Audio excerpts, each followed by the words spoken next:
Under one of the world's largest earth-filled dams, three enormous turbines were installed inside a tunnel that had spent more than 40 years carrying irrigation water and doing nothing else. Today, each turbine can produce 470 megawatts, that is 1410 megawatts from just three machines. And here is the strange part. Hundreds of kilometers away at a much smaller run of river plant, another turbine is doing exactly the same job, but these machines barely look related.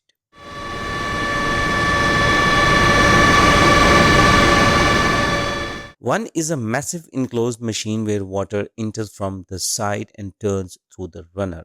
The other is essentially an enormous underwater propeller designed for a river where the entire available drop is only about 5 meters. And then in the mountains, there is a third machine that works completely differently. It doesn't sit inside a pressurized water passage at all. It gets hit by a high speed jet of water like a fire hose aimed at a spinning wheel. Same goal, spins a shaft, make electricity. So why does hydropower need three complete different machines to do the same job? The answer comes down to one thing. How much does the water fall? And once you understand that number, the Francis, Kaplan, and Pelton turbine suddenly makes a lot more sense. At first glance, a Francis turbine can look like a giant metal drum. Inside, the water is making a dramatic change in direction. It enters around the outside of the runner, moving generally inward. Then the runner turns that flow and sends it downward along the shaft. So the water changes from a mostly radial direction to an axial direction as it passes through the machine. That change is not just geometric. It is where the turbine extracts energy from the moving pressurized water. The Francis is a reaction turbine. That means the runner operates inside a pressurized water passage and the turbine extracts energy from both the water pressure and its velocity. To make that happen, the machine has several major components. The spiral case distributes water around the runner. The stay vanes support the structure and guide the flow. Then the guide vanes control how much water enters the runner and also help set the direction of that flow. The runner extracts the energy and underneath it, the draft tube slows and redirects the water while recovering some of the remaining hydraulic energy before the water leaves the machine. Now, look at what happens when engineers scale this design up. At one enormous earth-filled dam, engineers took an irrigation tunnel that had carried water for more than 4 decades and converted it into a power tunnel. Inside it, they installed three vertical shaft Francis turbines. Each one is rated at 470 megawatts. Together, they add 1410 megawatts of generating capacity. The tunnel is about 2.7 kilometers long and can carry roughly 90,000 cubic feet of water per second.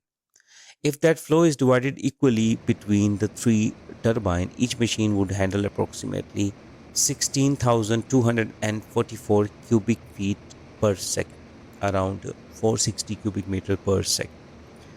That's an enormous amount of water passing through a single turbine, and it shows something important about the Francis design.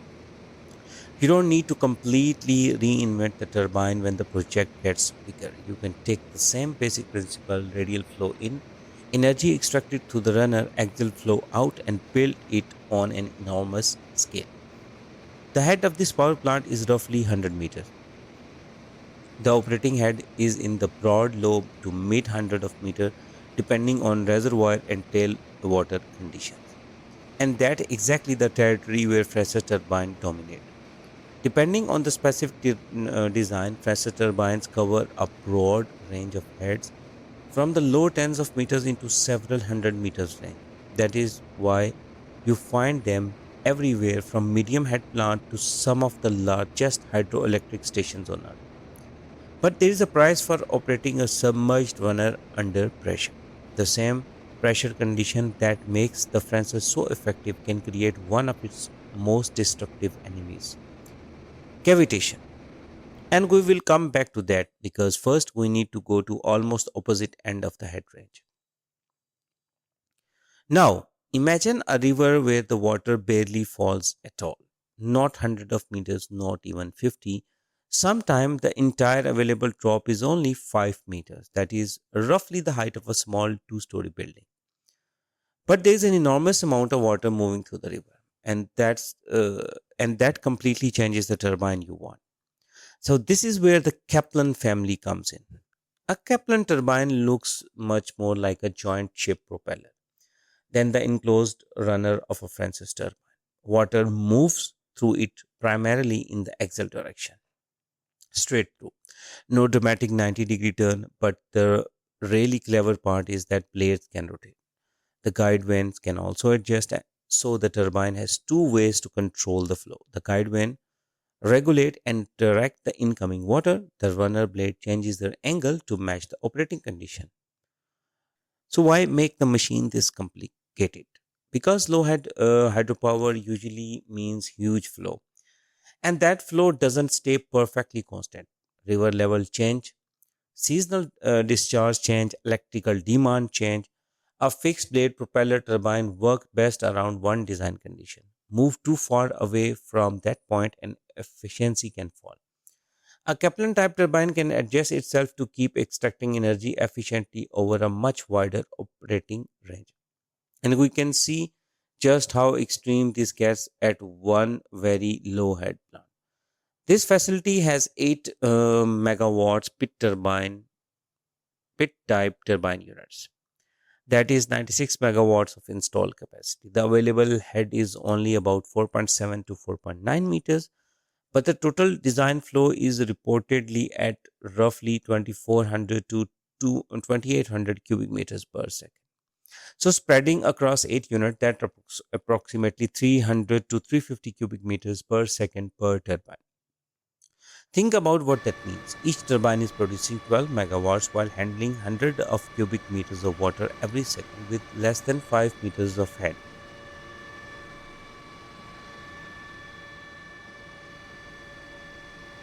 That's the exact opposite of a high head hydro plant. And there is an important technical detail here.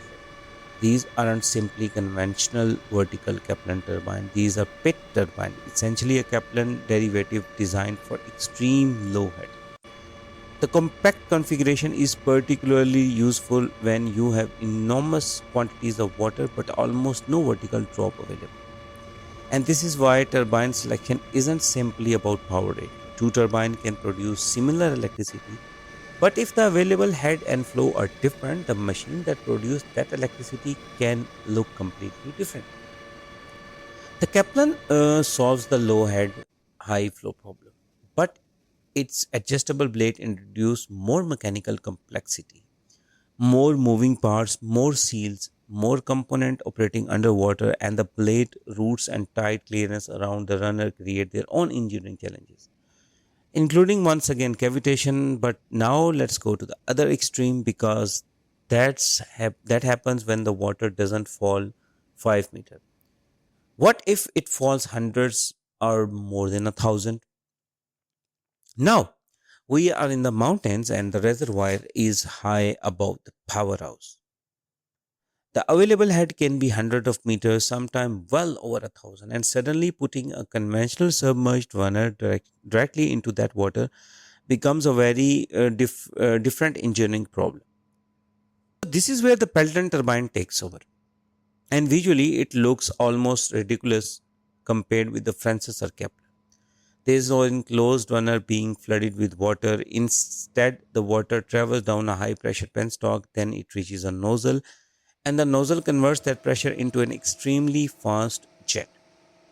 That jet is aimed directly at the runner, not at flat blades. The Pelton runner is covered with double cupped bucket. The jet strikes a bucket and splits into two streams. The water is forced to change direction dramatically, and that change in momentum transfers energy to the wheel, and then the water leaves. The runner itself operates in an open space rather than inside a fully pressurized water vessel. That is why the Pelton is classified as an impulse turbine. Unlike the Francis and Kaplan, the main energy transfer comes from the velocity of the water jet rather than from a pressure drop occurring through a submerged valve. And this design is incredibly effective at high head. Instead of trying to push an enormous volume of water through a turbine, engineers take a small flow and accelerate it to extremely high velocity. The result? A fast, controllable jet hitting a wheel with incredible force. Large Pelton machine can use multiple nozzles around the runner. One nozzle, two, four, six, depending on the design, and the nozzle needle can regulate the jet flow while deflectors can rapidly divert the jet when the turbine needs to reduce power without creating a dangerous pressure surge in the penstock. So now we have three machines and they are solving three very different hydraulic problems. But here's the question that should now be obvious. If all three turbines just spins a generator, why not build one universal turbine? Because the water itself is completely different. Imagine trying to use a Pelton at very low head river. You have enormous flow but almost no head. The jet velocity would be nowhere near what makes a Pelton useful. Now take that same low head river and try to use a conventional Francis turbine. You need a completely different hydraulic arrangement to effectively handle that enormous flow. And take a high head mountain site and try to force all that pressure through a Kaplan. Now you are creating an entirely different set of problems. The turbine has to match the hydraulic condition. But there are two numbers engineers care about most. One is the head and other is the flow. Head tells you how much energy is available per unit of water. Flow tells you how much water you have to work with. Put those two numbers together and the turbine family starts to reveal itself. Very low head, huge flow, that is Kaplan. Or at extremely low heads, a pit type Kaplan. Moderate head, a broad combination of flow and pressure. That's Francis. And that is why it has become the workhorse of modern hydropower. And very high head, relatively lower flow, that is where the Pelton becomes incredibly powerful. So the three machine may look completely unrelated. One look like a propeller, one look like an enclosed wheel, and one looks like a bucket covered wheel being attacked by water jets. But they are all doing the same fundamental things.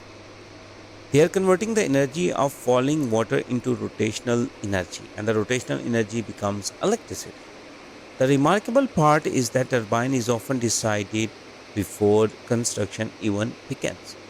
Before the powerhouse is built, before the concrete is poured, before the generator is installed, engineers already know the most important fact: how much water do we have and how far we can make it fall. From these two numbers, the shape of the machine begins to emerge. But there is a hidden problem shared by two of these three turbines. One that can quietly destroy a machine that almost looks almost indestructible is start with tiny vapor bubbles. They form inside the water. They collapse, and when they collapse in the wrong place, they can hammer the metal and concrete again and again. Eventually, they can eat away at a turbine hull. That phenomena is called cavitation. That is where the real battle inside a hydropower turbine begins.